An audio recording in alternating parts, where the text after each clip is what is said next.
bat eta administrari bat.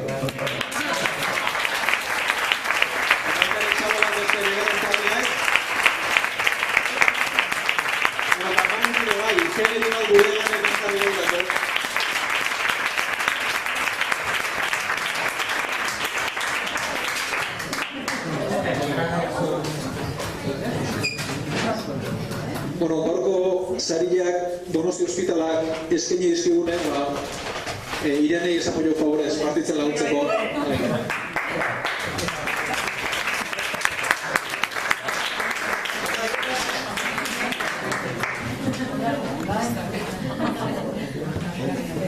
Bueno, danantzako, batzuk dia ospitalan 50 urteko historia eta bestia nola tapatuta daun.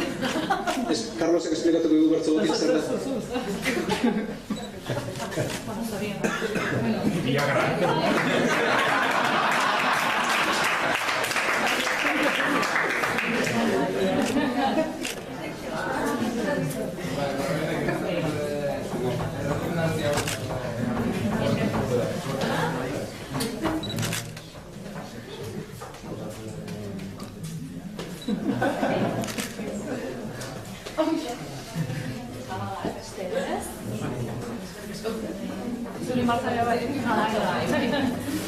Kajan dagona batan hartuta, sentitzen naiz hain kompleto, botoi batekin arkatza dauka, notatxo batzuk hartzeko, beste batean fosforitoa, ona dena esateko, ta bestea da boligrafoa, errezetak firmatzeko.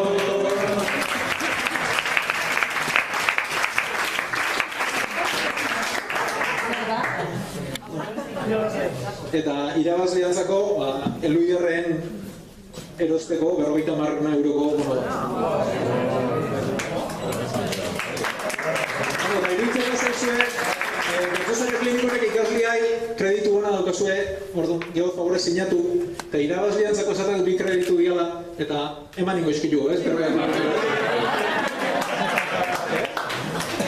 Guze irabazi duela, eta base batzuk ez dakit zinea juntatu olako gauzita irabazti. Bueno, aurreneko bertso saio hemen bukatuko dugu, afrontzen hasi baino lehen, agur banakin, eta geho ingo du bestolako saio, ja ez osasun munduko.